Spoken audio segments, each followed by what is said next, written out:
Bismillahirrahmanirrahim. Assalamu alaikum wa rahmatullahi wa barakatuhu. We are discussing MRI brain. Here we have flare sequence. This is axial T2 weighted sequence, and this one is axial T1 weighted sequence. Here we see abnormal low signals are noted in right thalamus.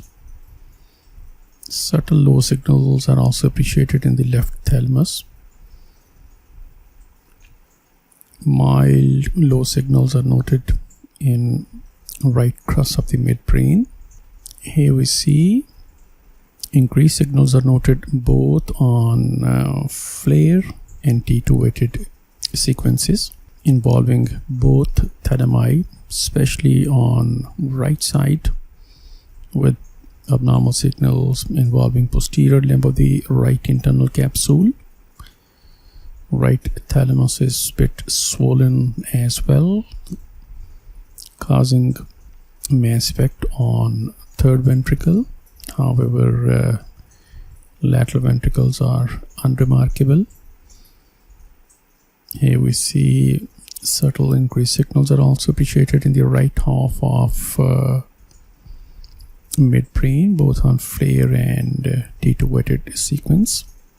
These are coronal, axial, and sagittal post-contrast images where we see there is filling defect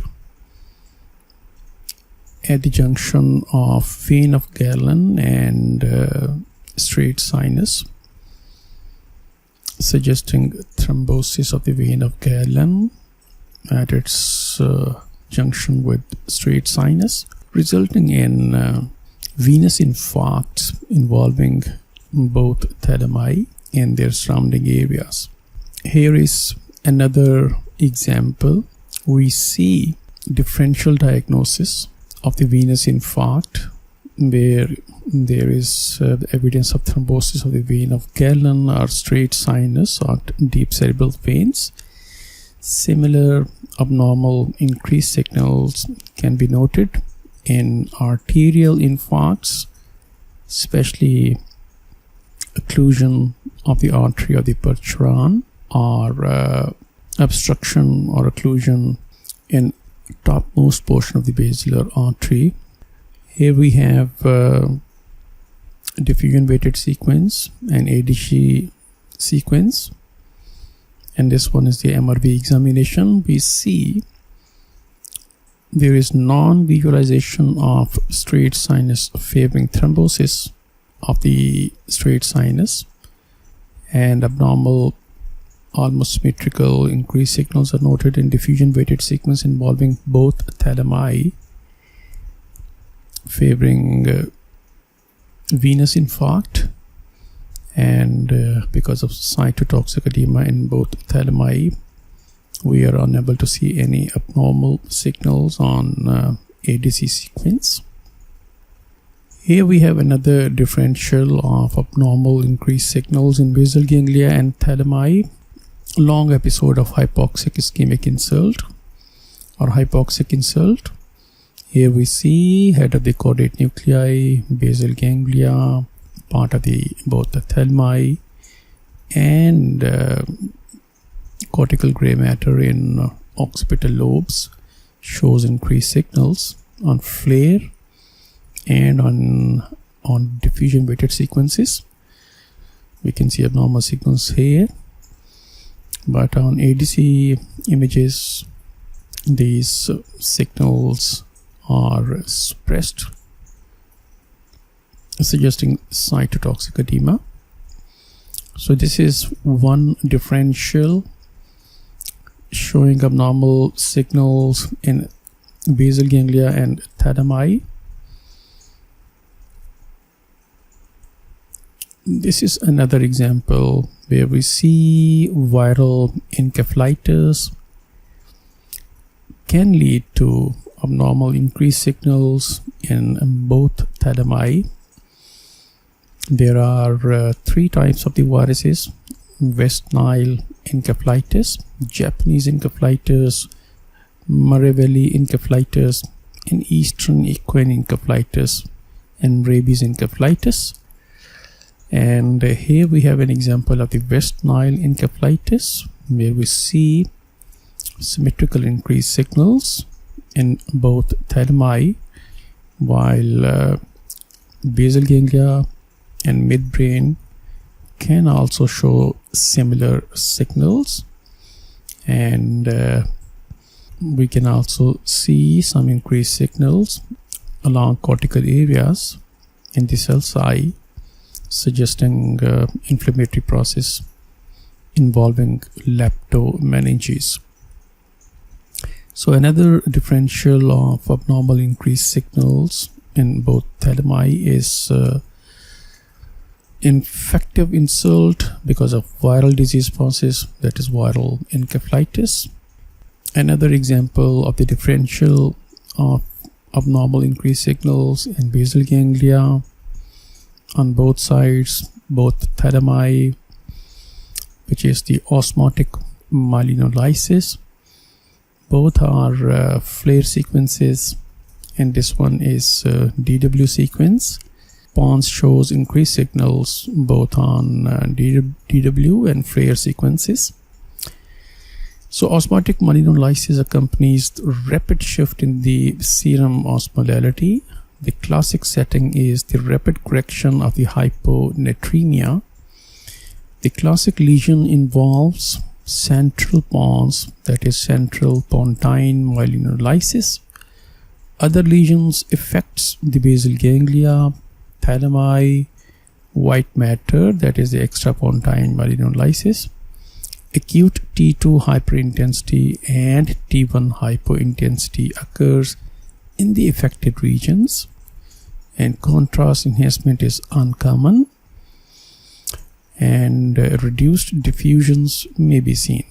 And this is another differential, which is press syndrome, posterior reversible encephalopathy syndrome. And problem in press is there is vascular autoregulation issue, which results in vasogenic edema in posterior circulation. And here we see both thalami shows increased signals on flare sequence. Increased signals are also appreciated in white matter and part of the gray matter in parieto-occipital junction.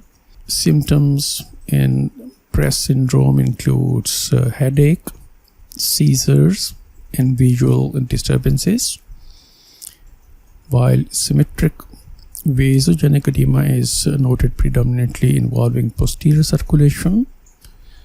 Localized mass effect, hemorrhage, and subtle enhancements are uncommon. There is one point that posterior reversible encephalopathy syndrome is a disorder of the cerebral vascular autoregulation. The multiple causes, which are often but not always associated with the hypertension, includes glomerulonephritis, preeclampsia, eclampsia, and drug toxicity like cyclosporin. This is an example of the differential, which includes Wilson disease, which is an autosomal recessive inborn error of the copper metabolism. Patients have cirrhosis, corneal Kayser-Fleischer rings, and degeneration of the basal ganglia. If the patient is not treated, the disease is progressive and fatal. And here we see abnormal increased signals are noted in almost symmetrical fashion involving thalami and adjacent basal ganglia. Another differential is Wernicke's encephalopathy. This is flare sequence, and this one is the post-contrast image, and here we see diffusion weighted sequence. Abnormal increased signals are noted in medial portion of the both thalami, and subtle increased signals are noted in the head of caudate nucleus. There is no significant post-contrast enhancement. Mild increased signals are noted in DW sequence. So Wernicke's encephalopathy results from the deficiency of the vitamin B1 and is frequently associated with the alcohol abuse. Classic triad is ataxia, altered consciousness, and abnormal eye movements. Usually there is no contrast enhancement in such cases.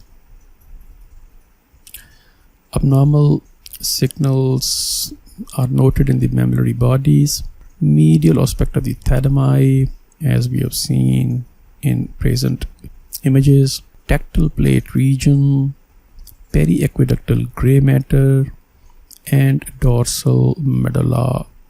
Here we see another differential is bilateral thalamic glioma, where both thalami are diffusely enlarged, showing increased signals with mass effect on the third ventricle, while on post-contrast images there is no significant post-contrast enhancement, and this is ADC sequence showing mild increased signals.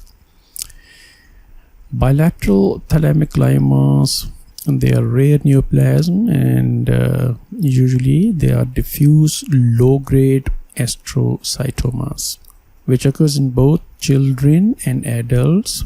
Bilateral thalamic gliomas has a poor prognosis due to location of the lesion.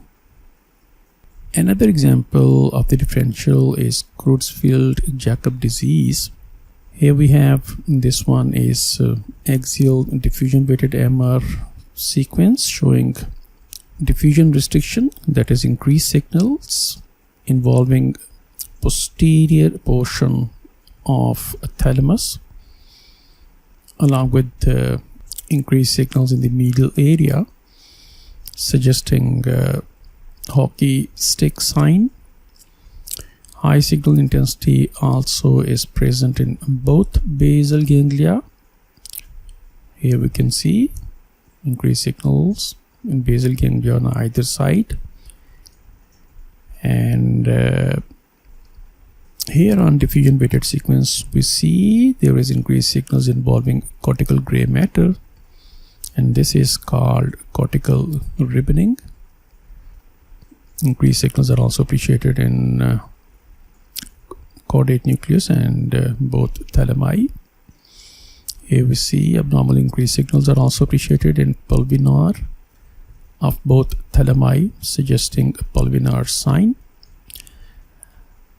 CJD is a rare neurodegenerative disease process, which is because of accumulation of the prion protein in the neurons.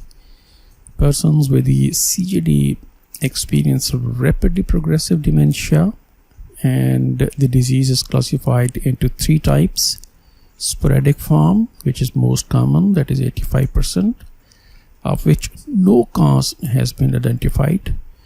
Number 2 is familial form, which is 15%, and number 3 is infectious variant, which is 1%. Fabry's disease is another differential. Here we have T1 weighted sequence, this is post-contrast sequence, and this is T2 weighted sequence. We see increased signals are noted in the pulvinar region, and there is no significant post-contrast enhancement. Signals are reduced in the T2 weighted sequence. So Fabry's disease is X-linked disorders of glycosphingolipid metabolism, leading to accumulation of the glycosphingolipids in vascular endothelium, perithelium, smooth muscles, heart, and the brain, that results in myocardial ischemia and stroke. On T2 weighted images, the lesion of the high signal intensity due to vasculopathy may be seen in deep white matter and the gray matter. And on T1, hyperintensity in the pulvinar is a common and sensitive finding. Pulvinar hypointensity may be seen on T2 weighted image, but this is not a consistent finding. The cause of these changes in the signal intensity is undetermined. Far disease is another differential. Here we see dense bilateral calcification involving basal ganglia and both thalami. And on T1 weighted MR, we see high signals in both thalami and heterogeneous signal intensity in the basal ganglia on T1 weighted sequences. So these are the basal ganglia where we see heterogeneous signals, and there is increased signals in posterior portion of the pulvinar area of the thalamus. And these abnormal signals, which are increase in intensity or increased signal intensities, are relatively suppressed on T2 weighted sequence. So when we see calcification in almost symmetrical fashion in the basal ganglia, we can also go for the differential with other endocrine issues like hyperparathyroidism, hypoparathyroidism, and pseudo-hypoparathyroidism. Something about Fahd disease. This is a rare disease of the unknown cause.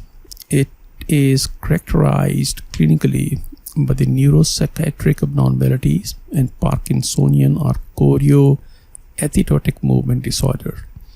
Extensive bilateral calcification of the deep gray matter is present and most frequently involves the globus pallidus. Other areas of involvement include the putamen, caudate nuclei, thalami, and dentate nuclei. Calcium phosphorus metabolism is normal in these patients. Another differential is the Lees disease. This is a genetically heterogeneous mitochondrial disorder in which progressive neurodegeneration leads to respiratory failure and death in children. Patients have elevated level of the lactate in CSF, serum, and the urine. And here we see increased signals are noted in basal ganglia in almost symmetrical fashion, with similar changes noted in both thalami, and these signals are reduced on T1 weighted images, and there is subtle post-contrast enhancement. We have taken these differential from this wonderful article, Bilateral Thalamic Lesion, printed in February 2009 in the AJR, and I will suggest everyone to study this article. Thank you very much. Assalamu alaikum rahmatullahi wa barakatuhu.